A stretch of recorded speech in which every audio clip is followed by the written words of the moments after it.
welcome to Comfy Cozy Up. So I am recording this about 2 days earlier because there's no way I'm gonna finish the project I started.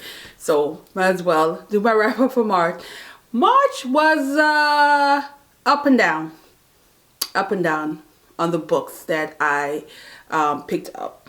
I did kept a theme with the March Mystery Madness, so I'm happy about that. And there are some memorable books. The genre was romance, literary, and of course thriller, suspense, and mystery. So let's get into it. Now, I reviewed all these books except for one book, which was the March pick. So question was asked February. I'm struggling a little to get into that book. I started, picked up, put it back down, start again, and I think it's because of it's heavy based on aviation stuff, so I think that's why it's like throwing me off a little, but I will finish it. It's just a slow go for me. It's gonna be one of those where I pick up every so often and read a couple of chapters, but it's gonna get finished. But March did complete March, and we'll talk about March. So Candy Ryan, she is the lady of the moment right now when it comes to romance. And when I think of this book, I appreciate how it was written. And this is a book that I felt was more of a love story than it is the romance part. Not just love of someone else, but of love of ourselves. And in this, you have a woman who found out that her husband not only is a liar, a thief, but also a cheater. And things that happen within the marriage, and how she's now in a position to have to take care of her family after being a housewife. And so you get to see her journey, you get to see her struggles, you get to see how she navigates through life at this moment for her. And then also the guy who happens to be the one that stole her heart also is the one who was involved with her discovering her husband's what he was doing. And so it makes it difficult. But what I liked is they listened to each other. There was a lot of communication in this. There's the reference of All About Love books, that she is, learning about herself more in the midst of this and healing. And I really thought that how she even incorporate having children with autism, and how that kind of relationship with the children can be as a parent, and the co-parenting that happened between the men in this, his on his side. I thought it was beautifully done. I thought she did a good job of making this so much more about the individual than it is about having some heavily smart book, because this is not. This is a slow burn. This is one of those where you really on a journey with this couple, and I really, really enjoyed this, and I love how responsible she was in writing a storyline like this, because sometimes we need these kind of storyline. So I was here for it. The next book is on the mystery side, and it is Nowhere Like Home, Sarah Shepard. She is the author for Pretty Little Liar.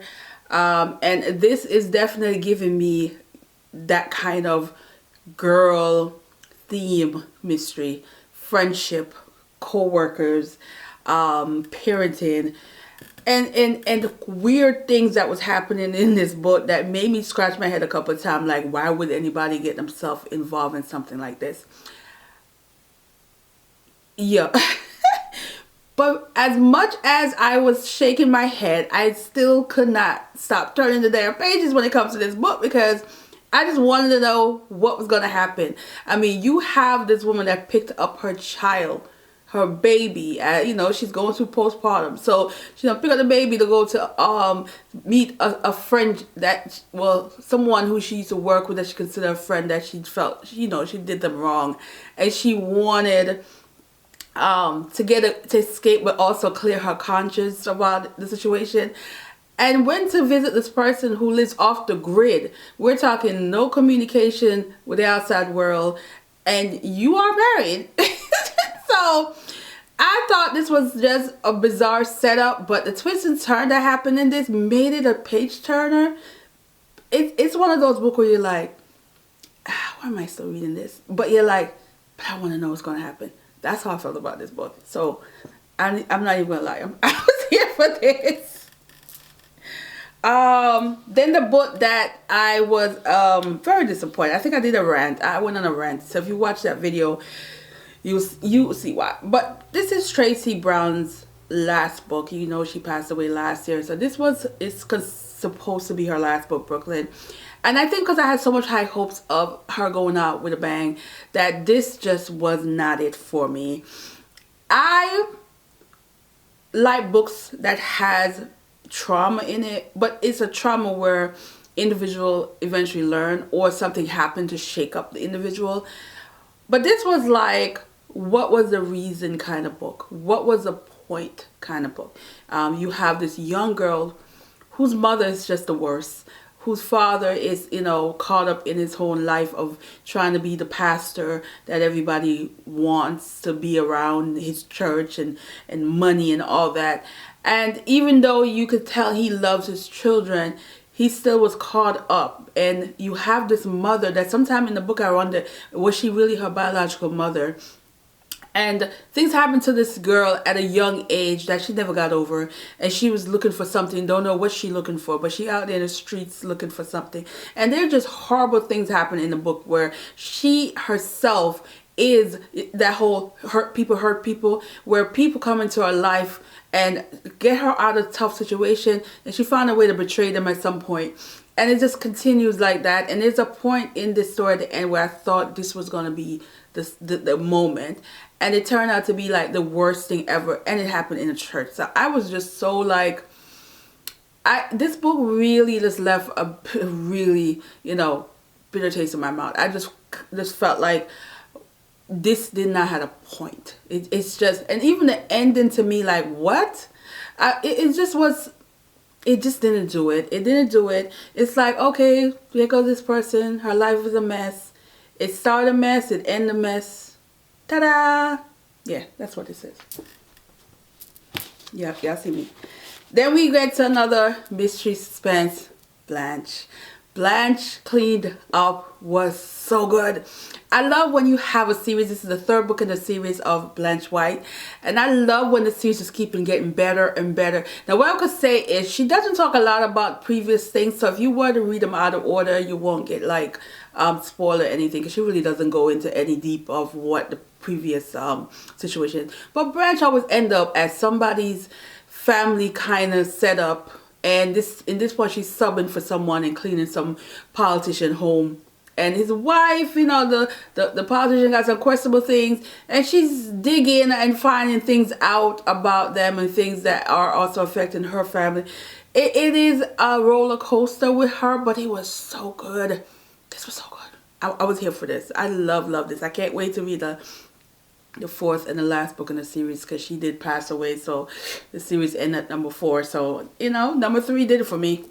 So I'm going to read number 4 next year. Then we got to another series that I've been reading, and this is Walter Moses' White Butterfly. Again, easy. I think I felt sorry for Easy in this one compared to the other one. This book made me feel like poor Easy just not going to get a break because Easy has a way of solving things because of his connection to the black community, and the police often use him when there's something going on. In this case, it wasn't an issue so much when, you know, black women were being killed, but when a white woman got killed, it was like, oh no, Easy got to save the day, and we're gonna find a way to threaten him so he can save the day, kind of thing. So this is where you get this. Mouse showed up again. Y'all know I love me some Mouse, and you know, Mouse forever in my head. When I'm reading this Mouse, I'm seeing Don Cheadle still to this day. So I am for this.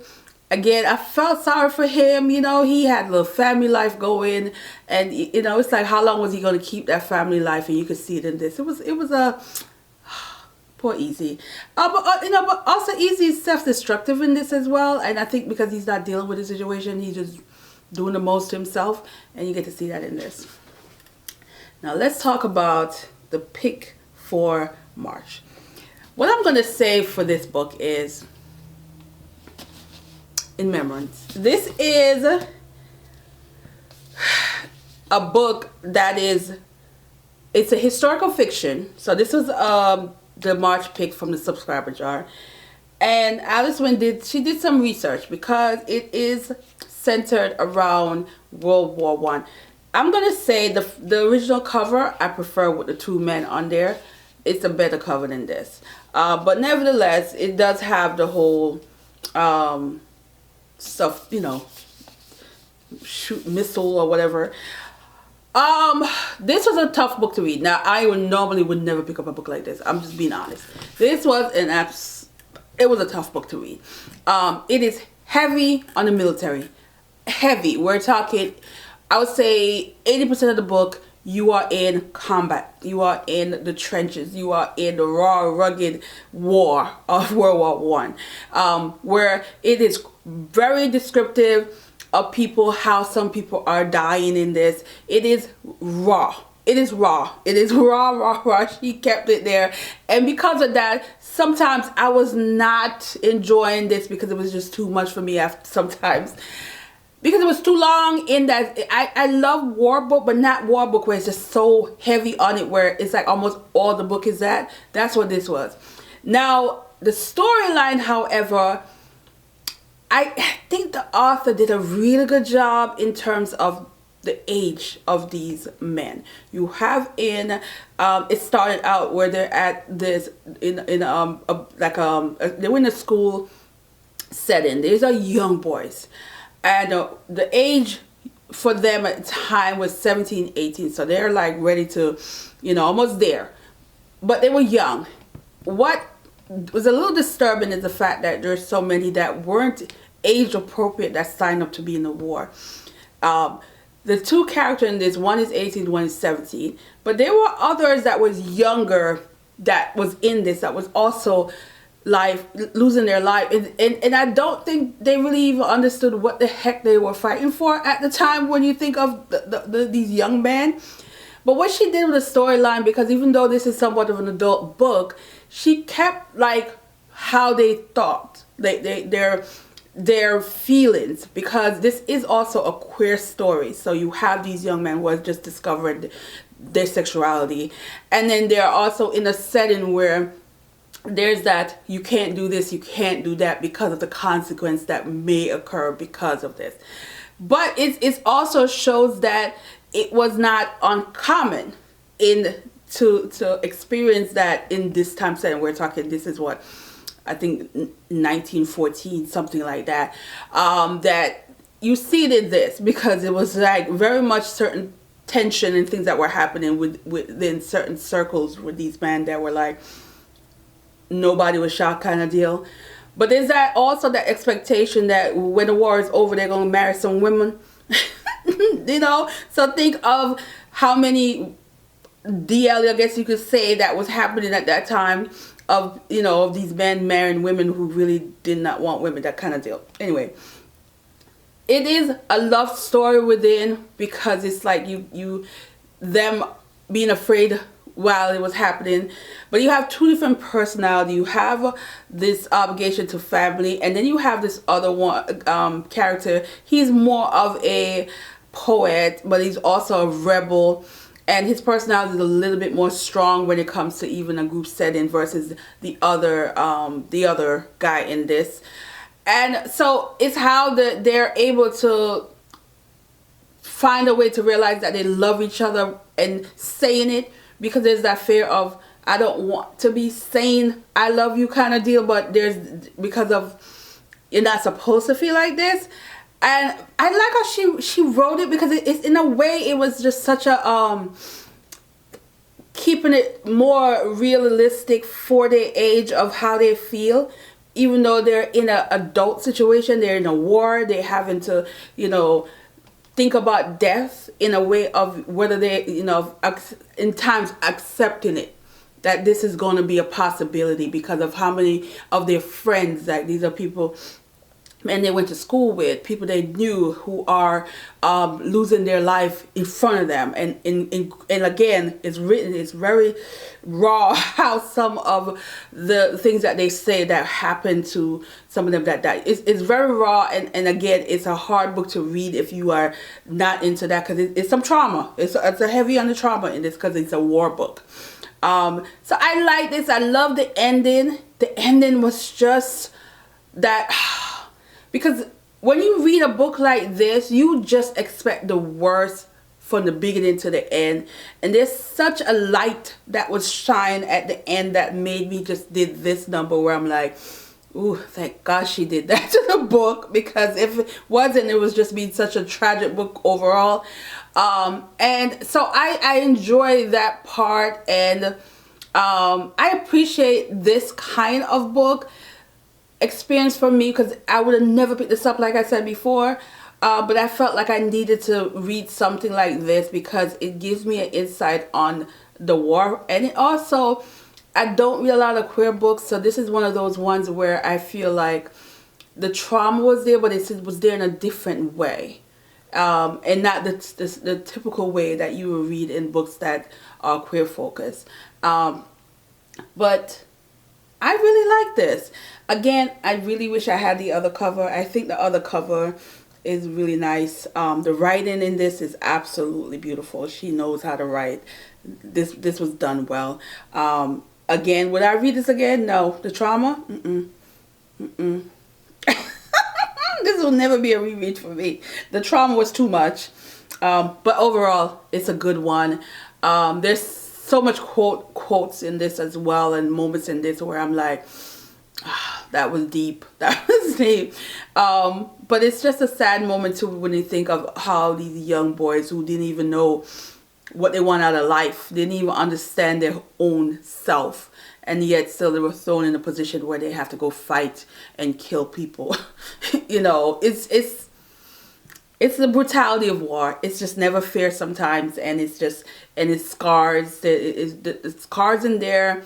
The trauma aftermath is there. You see that with how they are, you know, body is never the same. You know, we're disfigured in certain ways, not just mentally but physically also disfigured, and they have to navigate through life in a different way.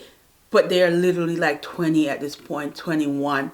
They have not lived life yet, and this is the life that handed to them. So yeah, thank you. Again, this was a good one. And so yeah, I not feel too bad about the 6 books. You know, I hope to read more next month. I'm currently reading historical fiction, The Huckleberry Finn. Yeah, and then James next. So the next video is going to be, hopefully, or I don't know, the next weekend video would definitely be about those books. And yeah, so let me know what was, like, I need to get this jar back up. Like, this jar is getting low. It's getting low. So I need some more books, guys. It's getting low. What was your favorite book that you read so far this year that you would want me to read? You know, I'm open-minded, and some books is not my cup of tea at first, but it turned out to be a really good one, because this was not my cup of tea, but it turned out to be a really good book. So let me know, and I'll see you in the next one, guys. Yeah, it's Easter.